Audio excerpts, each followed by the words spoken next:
What could possibly turn a symbol of luxury, innovation, and the future of air travel into one of history's most haunting disasters?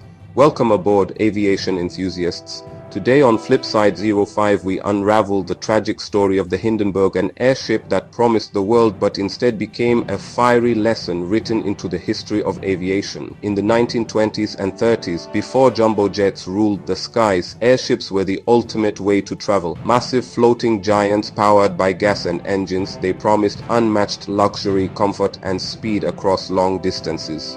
And at the pinnacle of this airship era stood the German-built LZ-129 Hindenburg, the pride of Nazi Germany's Zeppelin company. Measuring over 245 meters long, the Hindenburg was larger than any passenger aircraft even today. Imagine a flying ocean liner. That was the Hindenburg.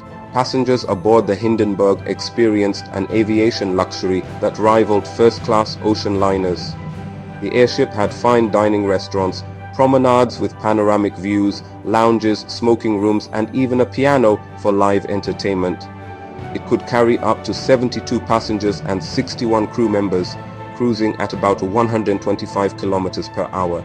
And in an age where crossing the Atlantic by ship took nearly a week, the Hindenburg could make the trip in less than 3 days. It was the future of intercontinental travel.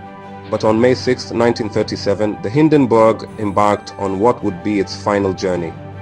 It departed from Frankfurt, Germany, bound for Lakehurst, New Jersey, with 97 people on board, 36 passengers and 61 crew members. The transatlantic flight was smooth and uneventful until it came time to land. At 7:25 p.m., the Hindenburg approached Lakehurst after battling headwinds that had delayed its arrival. Witnesses recall that as the ground crew prepared for mooring, something went horribly wrong. Suddenly, flames erupted near the tail of the airship. In less than a minute, the majestic Hindenburg was reduced to a fiery skeleton crashing to the ground. The disaster killed 36 people, 13 passengers, 22 crew members, and 1 ground crewman. Miraculously, 62 people survived, many by jumping from the burning craft as it descended. It's burst into flames. Oh, the humanity. All the passengers. These words, broadcast live by reporter Herbert Morrison, became etched into history, forever associated with the tragedy of the Hindenburg. But what caused this tragedy?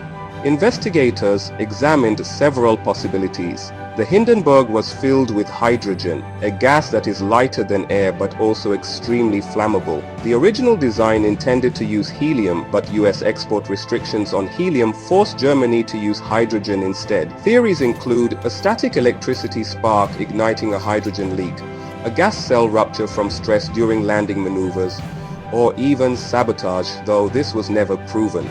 The most accepted explanation today is that a static discharge ignited leaking hydrogen, turning the airship into a fireball.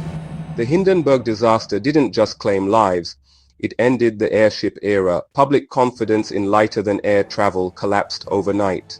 Airships, once seen as the future of luxury aviation, were quickly abandoned in favor of airplanes, which were becoming faster, safer, and more practical. In many ways, the tragedy of the Hindenburg accelerated the rise of modern aviation. The Hindenburg reminds us of the critical importance of safety over prestige or speed. Today, aviation is the safest form of transportation, thanks to strict engineering standards, advanced materials, and international safety oversight. But it all comes back to lessons learned from disasters like the Hindenburg, hard lessons that changed the course of aviation history forever.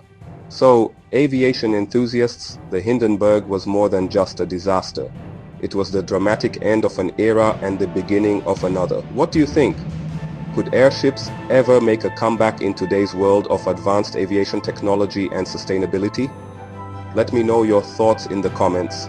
And as always, if you enjoyed this deep dive into aviation history, don't forget to like, share, and subscribe to Flipside 05 for more captivating stories from the skies. Until next time, I'm Solomon, and this has been Flipside 05.